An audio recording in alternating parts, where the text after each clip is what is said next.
All right, Shalom. First and foremost, I want to give all praises, glory, and honor unto Yahweh, Bahashem, Yahweh Shai.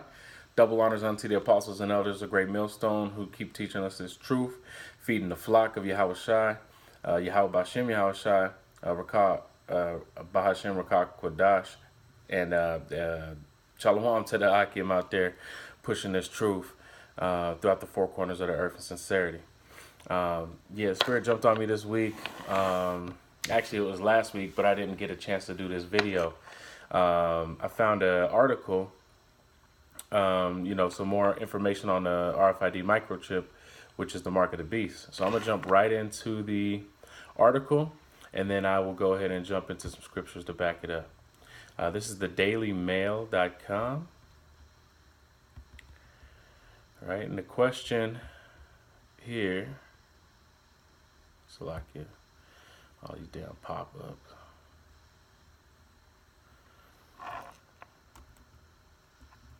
The question at the top of the article says, would you let your boss implant you with a microchip? Belgian firm offers to turn staff into cyborgs to replace ID cards. Right? New Fusion is offering to implant the identification chips in employees' hands. Right? Hands. Keep that in mind. Chips contain personal information and provide access to the company systems. 10,000 people worldwide are believed to already have microchip implants. That number is going to increase once it becomes mandatory. But the controversial device raised questions about personal security and safety. Right? They're going to make you feel real safe and real warm when they start offering this microchip. And a move that could be lifted straight from science fiction, workers at Belgian market firm are being offered the chance to have microchips implanted in their bodies. The microchip contains personal information and provides access to the company's IT system and headquarters, replacing its existing ID cards. Right? That's going to be the whole point of this thing. They're going to make it seem super convenient because you can hold all the information on one tiny microchip the size of a grain of rice. The controversial device raised questions about personal security and safety, including whether they may allow the movement of people with implants to be tracked. All right. New Fusion, a marketing firm in Belgium, is offering the chip to its employees. The radio frequency identification chips are about the same size as a grain of rice and store personal security information which can be transmitted over short distances to special receivers. RFID chips can already be found in contactless cards, including bank cards and the Oyster system, which is used by more than 10 million people to pay for public transportation in London. They are also similar to the chips implanted in pets. The ones used at New Fusion cost around, I don't even know, 100 pounds each to 85 pounds or 106 pounds, and are inserted between the thumb and the index finger. Right? A growing number of people and businesses are choosing to adopt the practice known as biohacking. Right? And now, also, we remember that the Wisconsin company already did this. Right? And they made it seem, check this out. Wisconsin company holds Salakia. Let me give you the website for the Chicago Tribune. Wisconsin company holds chip party to microchip workers. Right? I'll just read the first paragraph on this. A brief sting is all employees of Wisconsin technology companies said they felt Tuesday when they received a microchip implant in their hands that will allow them to open doors, log on to computers, or buy break room snacks by simply waving their hand. Three Square Market, also known as 32M, and 41 of its 85 employees agreed to be voluntarily microchipped during the chip party at company headquarters in River Falls. Right? And this is coming to a lot of companies. Right? But, that's why they're going with these biocurrencies so that you don't need an actual bank.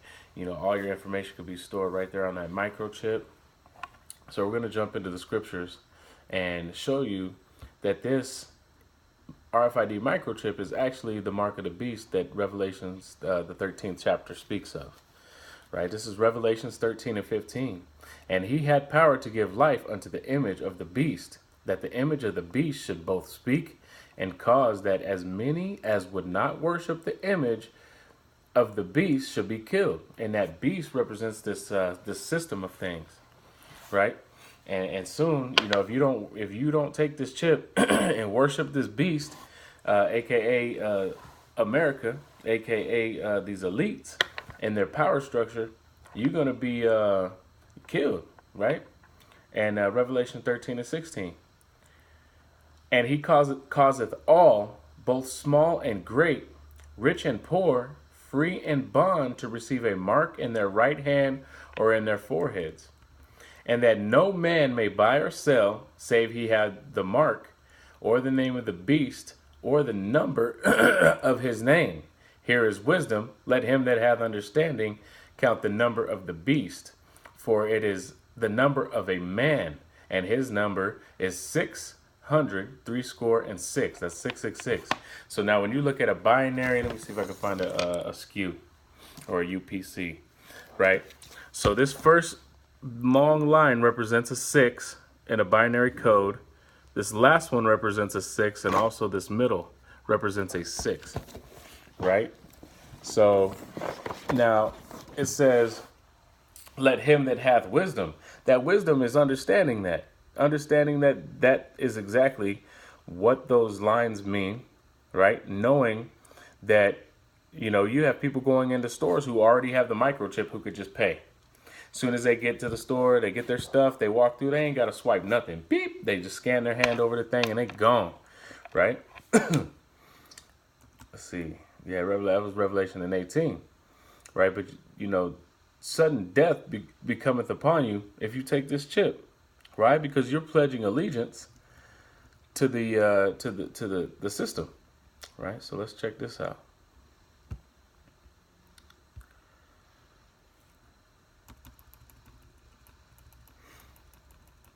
Right, and he causeth all, both small and great, rich and poor, free and bond, that's in prison or not, to receive a mark. Now that word for mark is Strong's G 5480 charagma, right?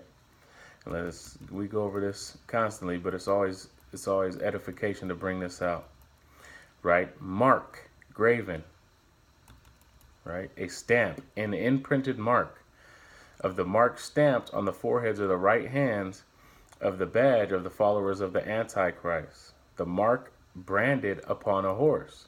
Things carved, sculpture, graven work, idolatrous image, right? Now that graven or that mark, etching, scratch, right? Now, the Most High said, don't make any cuttings in your flesh for the dead. This is Leviticus 19 and 28. Ye shall not make any cuttings in your flesh for the dead, nor print any marks upon you. I am Yahweh, right? I am the Lord, right? So, and again, it backs it up in Deuteronomy, right?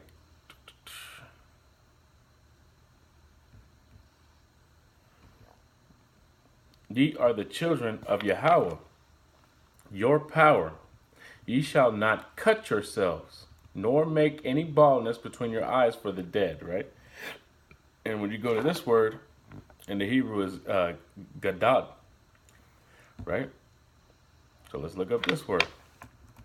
Again, right? It says mark or cut, right? In the Revelations, what we just read in Revelations, also in Leviticus. So this is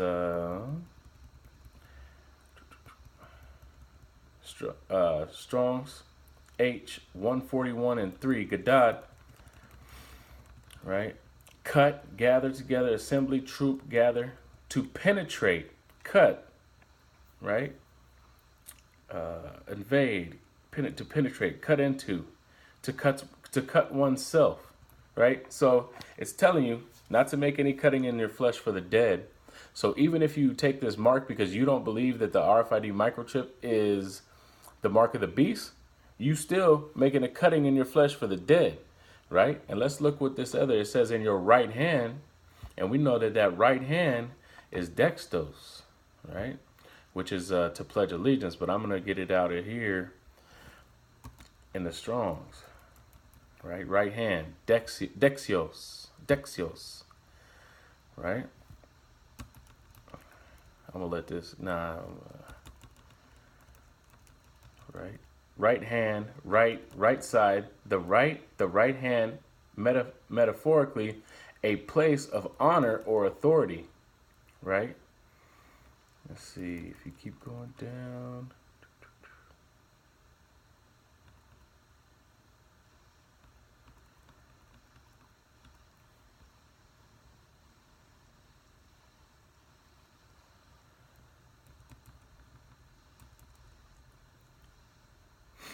Right? So that right side, that hand, which usually takes the right side, right? But the biggest one, a place of honor or authority. So when you give up your, it's like a pledge of alliance with the system, right? So, that's plenty of information on the mark of the beast, for you to understand that this is not something you should take. We believe wholeheartedly that this is the mark of the beast, right? But also, it would be wrong to take it for the law's sake, right? Now we know we can't keep the law 100%, but we do it to the best of our ability. Yahushua didn't destroy the law, right? He came to fulfill it. Right, so with that, I'm gonna jump up out of here. Don't want to make this too long. Again, all praises, glory, and honor unto Yahweh, Bahashem, Yahweh Shai, Bahashem, Rakak Wadash. Double honors unto the apostles and elders who rule well. Shalom, peace and blessings to the Akim. Shalom, shalom.